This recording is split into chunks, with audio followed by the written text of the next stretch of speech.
Salut tout le monde. Et aujourd'hui, nous allons voir ce que c'est que l'ordinateur. Donc, quand on parle de l'ordinateur est tout simplement un appareil qui fait quoi? Qui prend des informations selon l'utilisateur, ce que l'utilisateur veut faire, ok? Traite ces informations-là et fait quoi? Et donne un résultat, ok? Et je prends un exemple. Lorsque, par exemple, vous utilisez une calculatrice et puis vous mettez 1 plus 1, qu'est-ce qui se passe? La calculatrice vous montre sur son écran le résultat qui est égal à 2. Et c'est tout simplement un traitement qui a été fait dans le background. OK? Et c'est ce que nous appelons l'ordinateur. Donc la calculatrice peut être considérée comme un ordinateur. Maintenant, généralement, lorsque nous parlons de l'ordinateur, nous faisons allusion au PC, personal computer, au desktop, ordinateur bureau, supercomputers, ok? Mais l'ordinateur, si on veut voir la définition, vous pouvez voir ici, un ordinateur est un appareil électronique qui manipule des informations ou des données. Il a la capacité de stocker, de récupérer et de traiter les données. Ok? Donc, si on veut essayer d'aller un peu plus en détail, on va tout simplement dire ici que l'ordinateur, c'est tout simplement un ensemble de ressources et de logiciels. Ok? On va voir ces détails-là un peu plus tard. Mais pour le moment, l'ordinateur est quoi? C'est un appareil électronique, ok, composé de ressources. Quand on parle des ressources ici, par exemple, vous avez la mémoire RAM, vous avez les disques durs, vous avez comment on appelle, les unités d'entrée, par exemple la souris, ok, les unités de sortie, l'écran, ok. Donc c'est un appareil électronique qui manipule des informations. Quel type d'information? L'information que vous donnez. Si, par exemple, vous voulez jouer de la musique tout à l'heure, qu'est-ce que vous faites? Vous utilisez votre téléphone, et, ok, vous cherchez la musique et puis vous commencez à jouer. Ok, c'est votre téléphone est considéré comme un ordinateur. Ok, et l'ordinateur a la capacité de stocker, de récupérer et de traiter les données. Ok, ici par exemple, je prends un simple exemple lorsque vous voulez télécharger un fichier. Ok, grâce comment on appelle, au disque dur que votre ordinateur a, vous pouvez faire quoi? Vous pouvez stocker, vous pouvez télécharger les affiches et les fichiers. Ok, vous pouvez plus tard les récupérer, ok, les traiter. Ok, par exemple, aujourd'hui, par exemple, voilà, vous voulez télécharger un fichier, vous partez sur Google tout simplement et puis vous téléchargez le fichier. Plus tard, si vous voulez utiliser le fichier, qu'est-ce que vous faites? Vous l'utilisez tout simplement. Ok? Donc, bon, on va aller un peu plus en détail parce que lorsque on définit ça comme cela, c'est un peu difficile à comprendre. Pour comprendre ça un peu en profondeur, on va essayer de voir l'architecture de l'ordinateur. Ok? Donc, comme vous pouvez voir sur l'image là, c'est l'architecture de l'ordinateur, vous pouvez voir là. Ok? L'ordinateur en général comment on appelle, est composé de 5 parties. Ok? Et ces 5 parties, nous avons, qu'on appelle l'unité d'entrée. Ok? L'unité d'entrée. Ok? Nous avons l'unité de sortie. Ok? Nous avons l'unité de stockage. Ok? Nous avons l'unité centrale. Ok? Nous avons l'unité centrale. Ok? Maintenant, au niveau de l'unité centrale, on peut parler par exemple de quoi? Arithmetic and Logic Unit, qui veut dire tout simplement l'unité d'arithmétique et logique. Ok? Et puis nous avons la dernière unité qui est l'unité quoi? We have unité centrale, nous avons une arithmétique et logique. Yeah. Donc, vous pouvez voir, nous avons ici unité d'arithmétique et puis l'unité logique. Ok, donc ce sont les 5 parties que vous voyez là. Ok. Donc maintenant, on va voir au niveau de chaque partie quels sont les composants de chaque partie. Ok. Et puis voilà, on va poursuivre. Donc, quand on prend par exemple les périphériques d'entrée ou communément appelé l'unité d'entrée, on va prendre quelques exemples au niveau de l'unité d'entrée. On va voir l'unité de sortie, l'unité de stockage, l'unité centrale. Ok, l'unité centrale est comme on appelle de deux parties. Ok, vous pouvez voir au niveau de l'image ici, l'unité centrale. Nous avons U et L et puis IC. UL qui veut dire tout simplement unité. Moi en anglais c'est ALU, Arithmetic and Logic Unit. Ok, et puis comme on appelle CU, comme on appelle Control Unit. Yes, ok, Control Unit. Et bon, moi, mon français n'est pas trop ça. Donc, ce qui fait que ça me mélange un peu en français. Ok, donc nous avons deux unités ici. Nous avons l'unité d'arithmétique et logique. Et puis, comment on appelle l'unité de contrôle. L'unité de contrôle. Ok, l'unité de contrôle. Maintenant, qu'est-ce que c'est que l'unité d'entrée? L'unité d'entrée, c'est tout simplement tout appareil, pour ne pas dire les périphériques de l'entrée. Si par exemple vous prenez un périphérique d'entrée, on peut parler ici de, comment on appelle, de votre souris. Ok, votre souris est une unité d'entrée, est un périphérique d'entrée. Si on prend par exemple le keyboard, keyboard en français c'est, comment on dit le keyboard en français? Ok, lorsque vous prenez votre souris, ok, lorsque vous prenez un appareil photo, ok, lorsque vous prenez, comment on dit le keyboard en français, ok, ok, donc tous ces appareils-là sont tout simplement des périphériques d'entrée, ok, tous ces appareils sont des périphériques d'entrée. Et quand on parle de périphériques de sortie, maintenant les périphériques de l'entrée vous permettent de faire quoi? De donner tout simplement des entrées à l'ordinateur, des informations à l'ordinateur. Lorsque vous voulez, par exemple, faire des recherches, ok, si vous voulez faire des recherches, qu'est-ce que vous faites?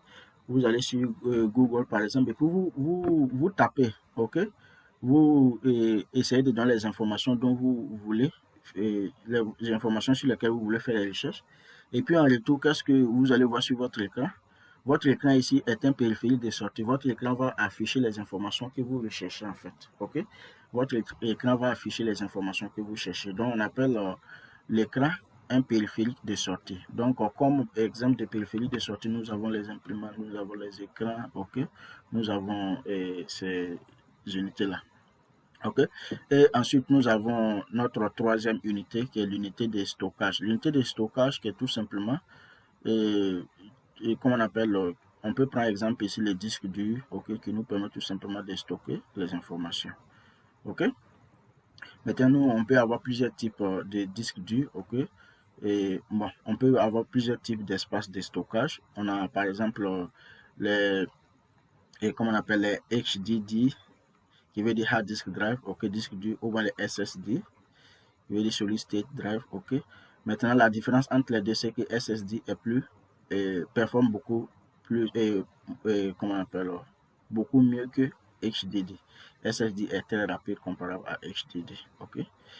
Et par la suite, on va au niveau de l'unité centrale. On peut voir qu'il y a deux parties. Nous avons, comment on appelle, microprocesseur et puis mémoire centrale. Ok. Maintenant, au niveau du microprocesseur, nous avons, comment on appelle, unité d'arithmétique et logique qui permet tout simplement de faire les calculs. Ok.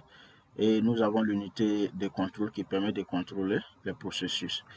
Et au niveau de la mémoire centrale, nous avons deux mémoires là. Nous avons la mémoire RAM et puis la mémoire ROM. Ok. La mémoire RAM qui est une mémoire qui n'a pas une grande capacité, mais une mémoire très performante. Ok. Qui permet de stocker les processus qui sont en cours d'exécution. Ok. Nous avons la mémoire ROM ici qui contient les instructions. Ok. Les instructions, par exemple, qui permettent au système de booter. Ok. Donc la mémoire RAM contient ces informations. On va revenir sur ça un peu plus en détail. Ok.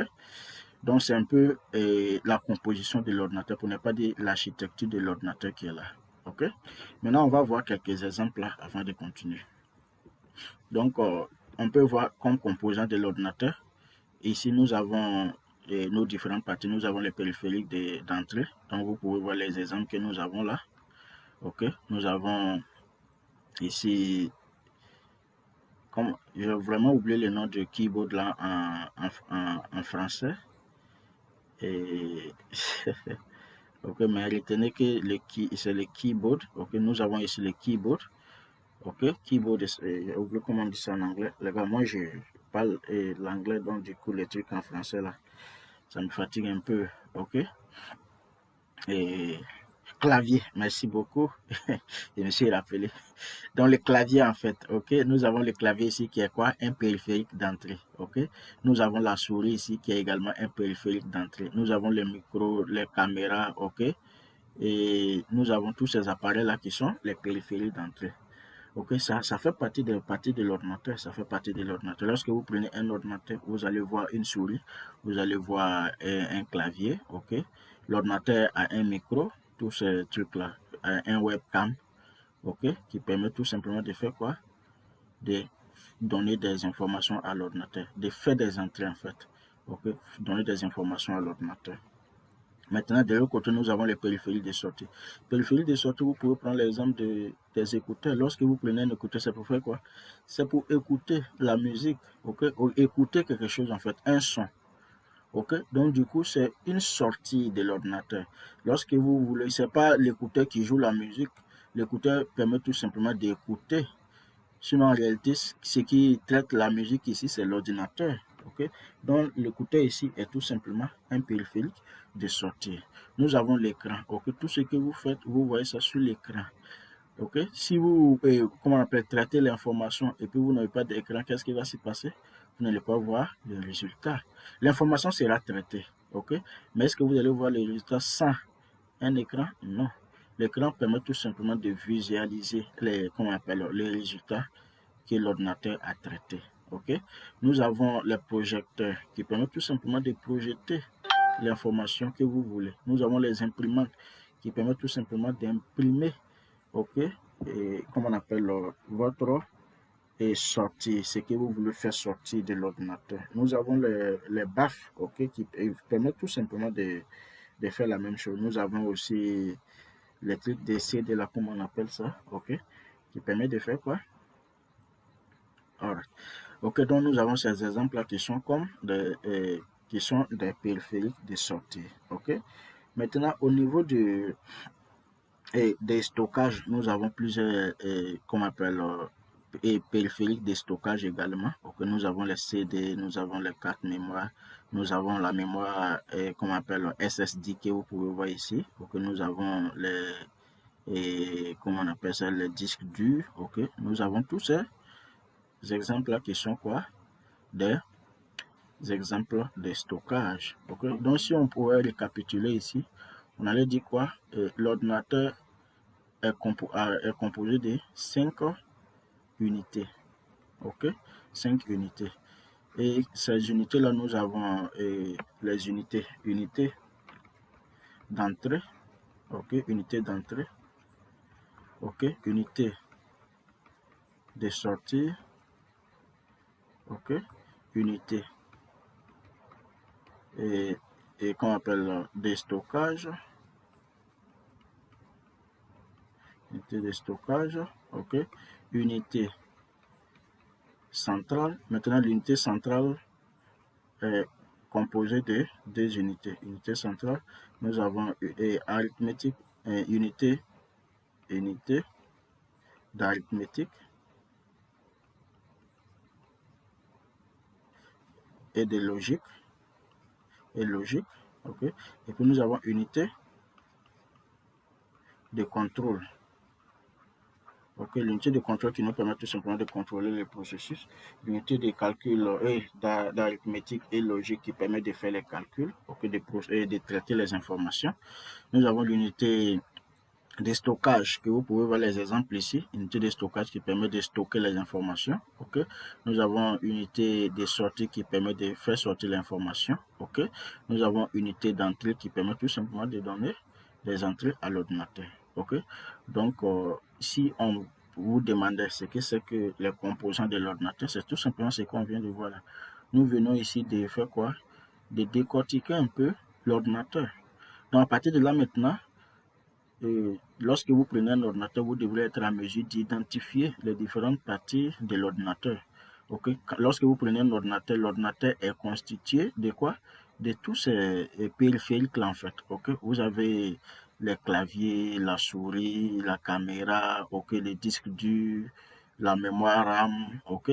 Vous avez le moniteur, ok, l'écran, vous avez les écouteurs, tout ça, ça fait partie des parties de l'ordinateur.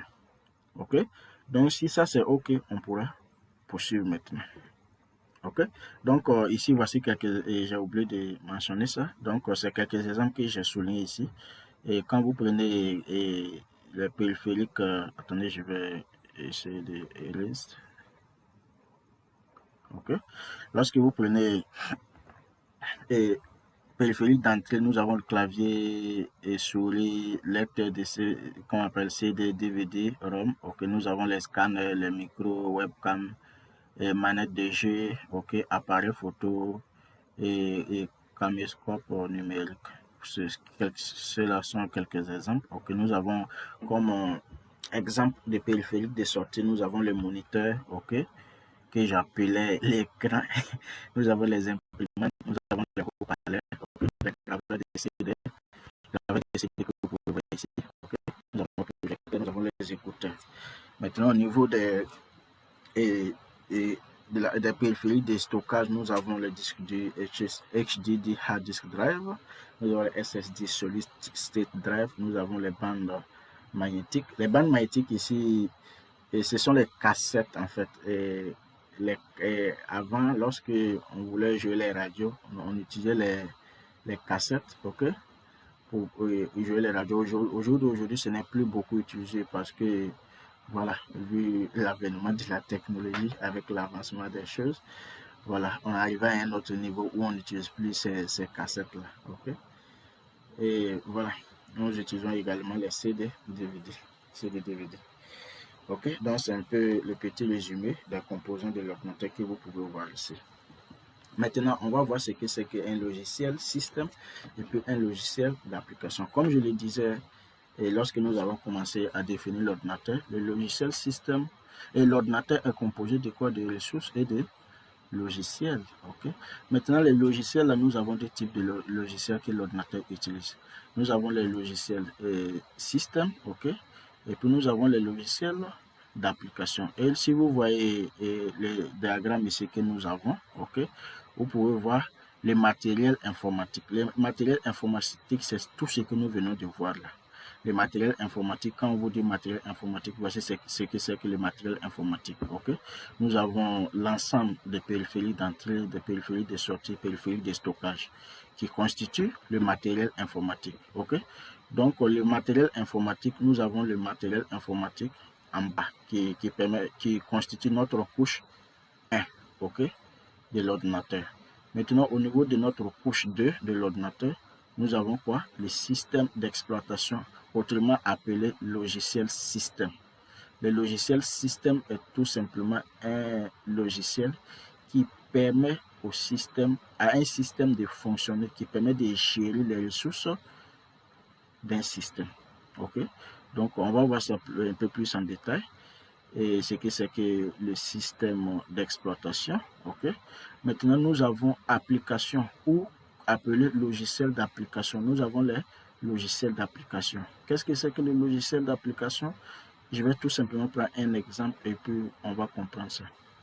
Lorsque vous prenez par exemple Microsoft MS Word, ok, qu'est-ce que MS Word vous permet de faire? MS Word vous permet tout simplement de faire quoi? D'éditer, mais pour ne pas dire d'écrire les fichiers, les sauvegarder, les modifier, ok. Voilà.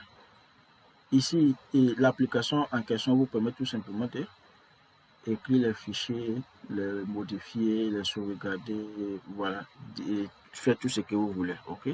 Si vous prenez par exemple MS Word, sur le MS Excel, Microsoft Excel, qui vous permet tout simplement aussi d'écrire les fichiers, de faire des calculs, tout ça. Ok. Lorsque vous prenez PowerPoint Presentation, d'ailleurs, c'est que nous utilisons à présent, qui vous permet tout simplement de présenter du contenu, ok, designer et le contenu et puis présenter.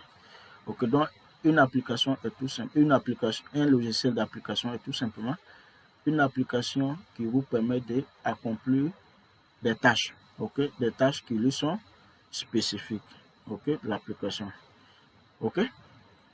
Maintenant, au-dessus des applications, nous avons les utilisateurs. Par exemple, nous sommes les utilisateurs. Lorsque vous vous mettez à utiliser Microsoft Word, ok, Microsoft Word, vous êtes un utilisateur, ok.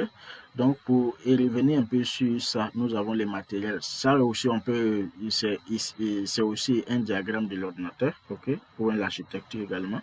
Nous avons les matériels et informatique qui constitue toutes les unités, tous les périphériques de l'ordinateur, ok, périphérique d'entrée, de sortie, de stockage central, ok, périphérique de trucs, ok, et au-dessus du périphérique, au-dessus du matériel informatique, nous avons le système d'exploitation. Le système d'exploitation ici, qui est quoi? Qui est un logiciel système. Le logiciel système nous permet tout simplement ici de faire quoi? D'interagir avec le matériel informatique. On va voir ça tout à l'heure.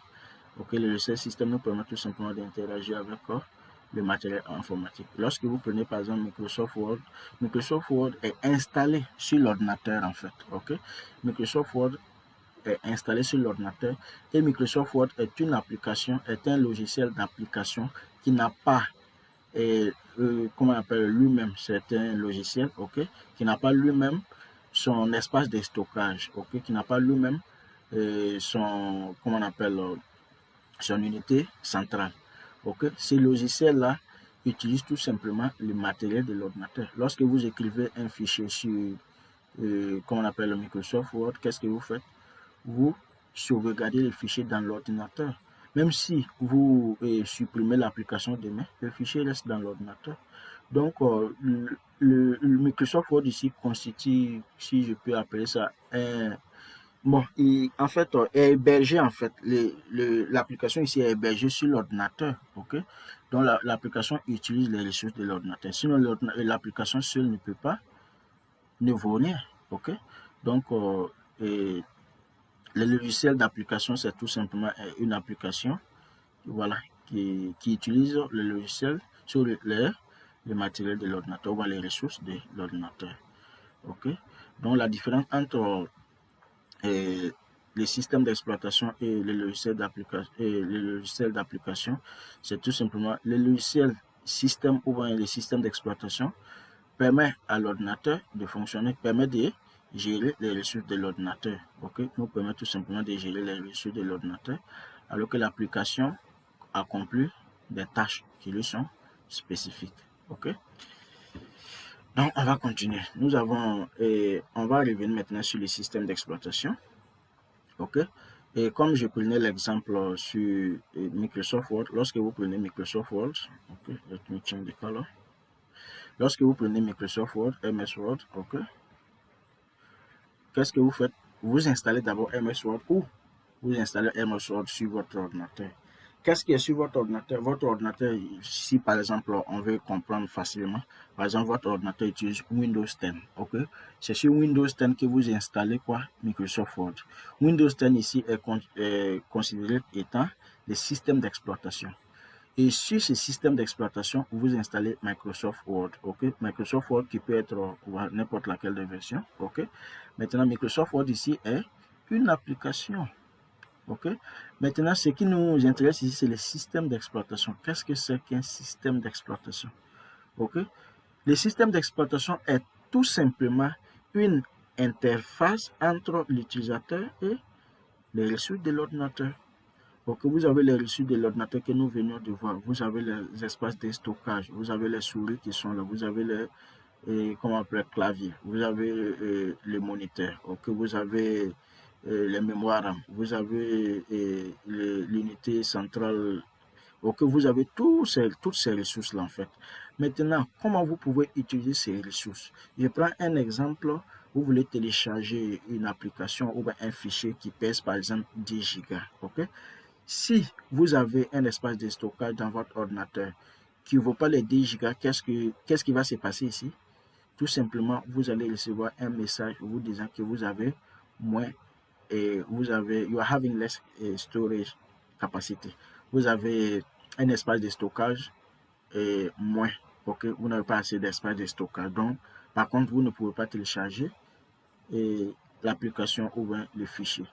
Mais comment vous recevez ces messages? Ce message, c'est parce que nous avons le système d'exploitation. Ok, parce que vous êtes ici, vous êtes l'utilisateur. C'est une application que vous utilisez, par exemple MS Word qui est ici. Donc vous êtes ici, utilisateur 1, ok, qui est ici. Il utilise MS Word, ok. MS Word qui est là. Maintenant, MS Word, vous avez écrit un fichier, par exemple, qui pèse 1 giga. Ok. Maintenant, vous avez de l'espace de stockage ici qui est moins de 1 giga. Ok. Donc, au moment de sauvegarder la fiche, là, qu'est-ce qui va se passer? Le système d'appareil, c'est le système d'exploitation. Tout ce que vous voulez faire ici, le système d'exploitation est l'intermédiaire entre vous et puis les ressources de l'ordinateur. Donc, si par exemple, vous voulez sauvegarder l'information, le système d'exploitation va checker, va vérifier pour voir est-ce qu'il y a de l'espace de stockage suffisant pour sauvegarder pour stocker votre fichier ici. S'il n'y en a pas, le système d'exploitation va faire un retour. Vous voyez ici, le système d'exploitation va communiquer avec les ressources. Mais les ressources vont lui faire un retour et puis maintenant, lui, il va vous faire un retour. S'il y en a assez, alors le système d'exploitation va vous permettre tout simplement de sauvegarder, de stocker votre fichier. S'il n'y a pas assez, le système d'exploitation va vous informer également. Okay?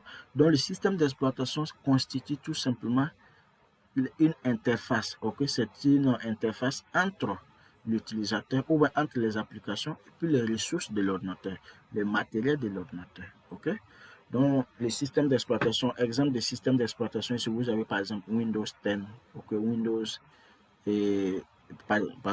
10, vous avez Microsoft Windows 8, ok, Windows 11 qui est sorti récemment, vous avez Windows 7, ok, vous avez plusieurs versions. Ok, donc, le système d'exploitation, c'est ce que c'est que le système d'exploitation. Donc, si on veut définir, on peut dire tout simplement que le système d'exploitation est une interface entre l'utilisateur et les ressources de l'ordinateur. Ok.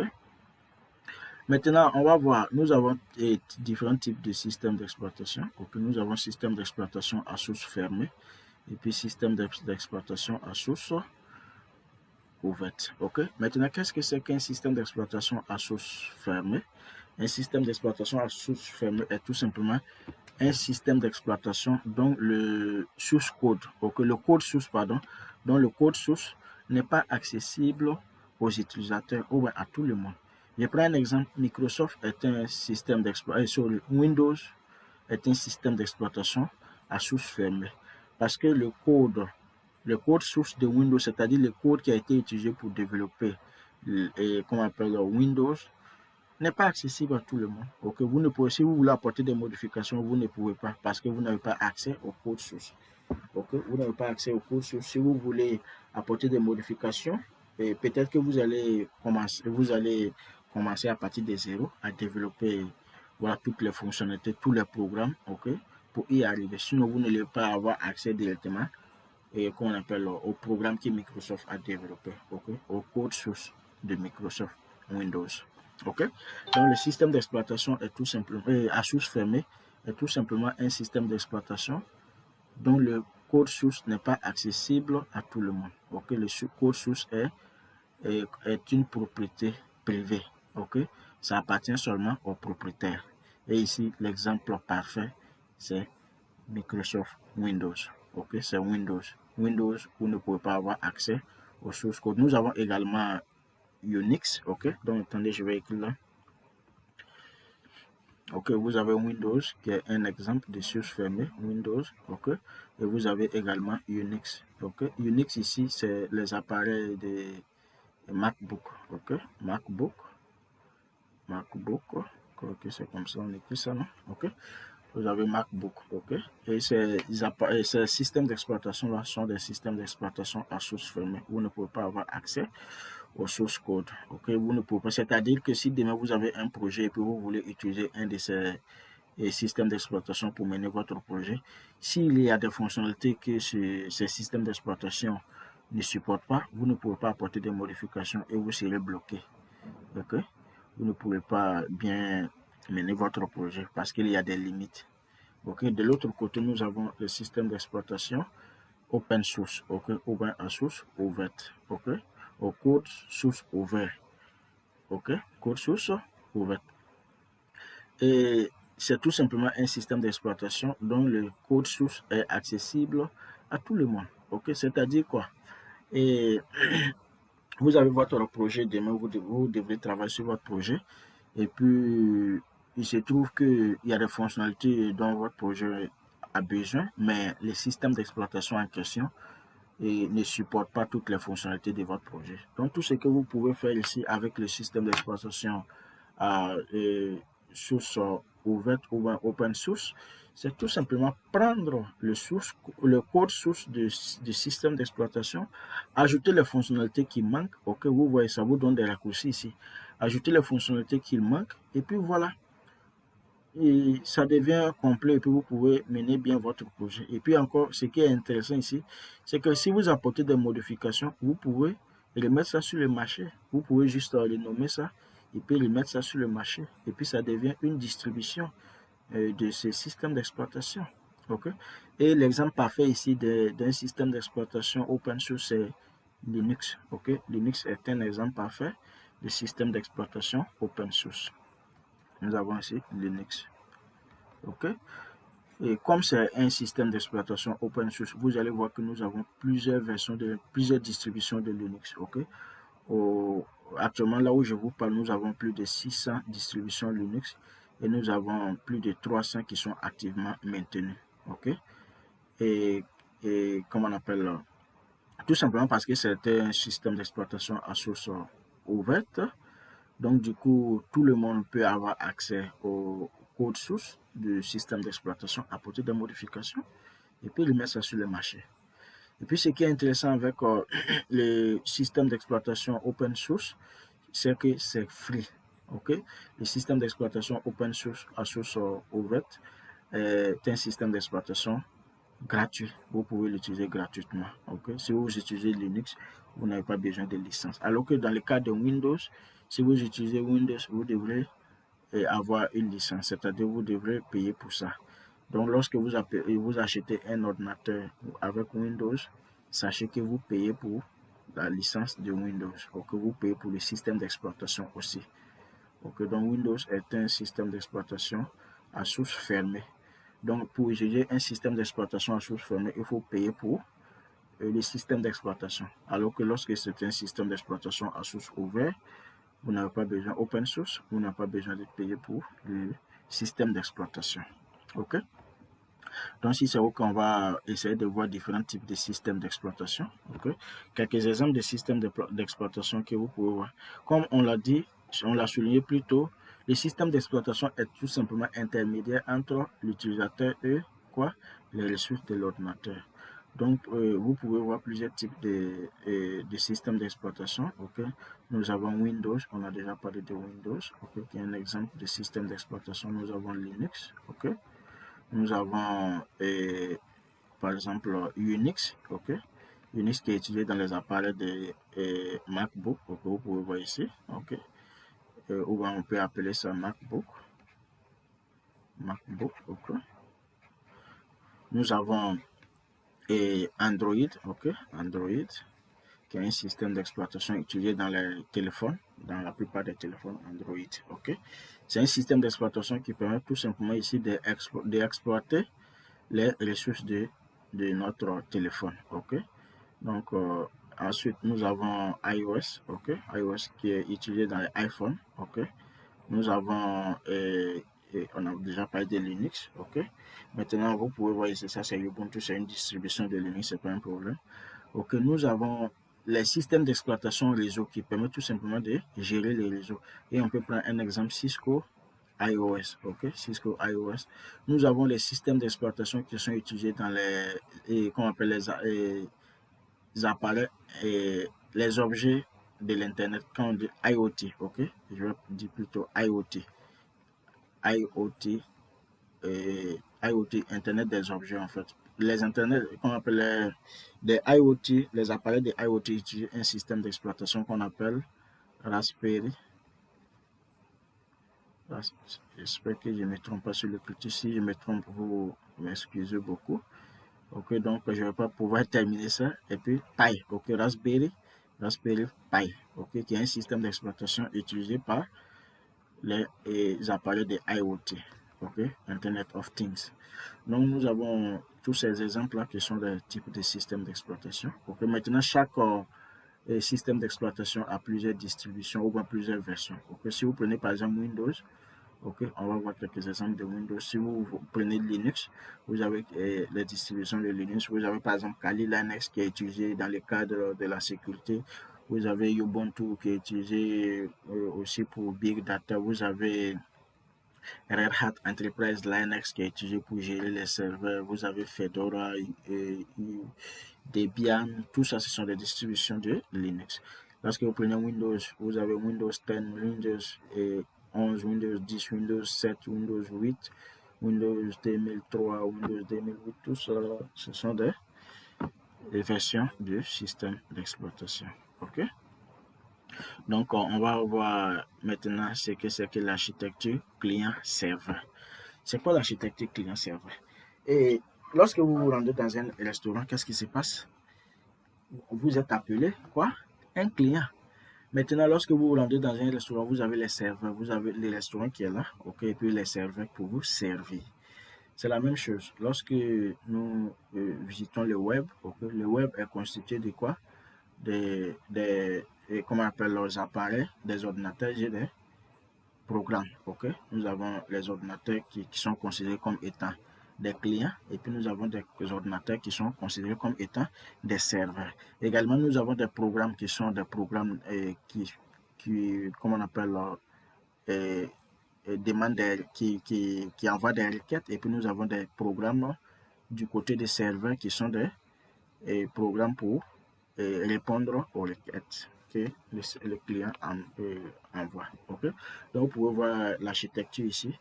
Et tout appareil sur le web qui nous permet de rechercher les informations ou envoyer les requêtes est tout simplement considéré comme un client. Ok? Vous avez votre ordinateur, vous utilisez votre ordinateur, vous allez sur le web, ok? Et puis vous utilisez Google Chrome par exemple, qui est aussi un programme client, ok? Qui permet tout simplement de naviguer le web, ok? Donc ici, votre ordinateur est considéré comme un client. Votre téléphone, vous allez sur vous allez sur Internet, vous faites des recherches, ok? Votre ordinateur ou votre téléphone ou bien votre ordinateur bio, tous ces appareils-là sont considérés comme étant des clients, ok? Ces appareils peuvent être considérés comme étant aussi des serveurs si par exemple vous avez des informations importantes et puis les gens demandent ces informations, ok? Donc le client ici, c'est tout simplement l'appareil qui envoie les requêtes. Je vais dessiner ici, vous allez voir. Ok, donc l'appareil ici, nous avons votre ordinateur qui est là. Ok, et puis de l'autre côté, nous avons un autre ordinateur ou un serveur. Ok, et puis qu'est-ce que vous faites? Vous envoyez des requêtes. Ok, vous envoyez des requêtes. Et qu'est-ce que le serveur fait? Envoie des réponses. Ok, le serveur répond à vos requêtes. Donc tout simplement, le serveur est quoi? Le serveur ici répond aux requêtes et puis vous, les clients, vous envoyez des requêtes. Client, serveur. C'est tout simplement ce que c'est que l'architecture du client-serveur. OK? Et ici, par exemple, au niveau du client, vous pouvez utiliser les programmes qu'on appelle client. Par exemple, Google Chrome, quel que soit le programme que vous utilisez. Mais l'objectif, c'est de faire quoi? Aller sur Internet. Je vais prendre un exemple sur Skillgate. Lorsque vous allez sur le web, pour que vous tapez skillgate.com, Skillgate, de skillgate.com, ok, et puis vous allez vous allez avoir les informations sur Skillgate. Ok, comment vous pouvez avoir ces informations-là? C'est parce que ces informations-là sont sur un serveur. Nous avons gardé toutes ces informations sur le serveur. Ok, donc ici, vous avez le serveur. Ok, nous avons gardé toutes les informations que nous voulons vous partager sur notre serveur. Vous, en tant que client, vous utilisez Google Chrome ou le browser, ok? Et puis vous naviguez sur notre serveur, vous envoyez des requêtes et puis le serveur vous répond.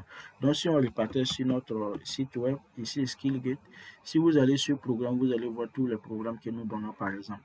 Et comment vous arrivez à voir ces programmes? C'est parce que nous avons gardé toutes ces informations sur notre serveur. Ok? Si vous cliquez par exemple sur CCNA, vous allez avoir tout ce qui est comme information sur CCNA. Automatiquement, ça vous envoie sur la page de CCNA. Vous allez avoir tous les détails sur le CCNA, la formation, les conditions, la certification. Vous allez avoir également l'information, par exemple, les syllabus, vous pouvez télécharger les syllabus. Si vous cliquez par exemple sur syllabus, vous allez pouvoir télécharger. Pourquoi?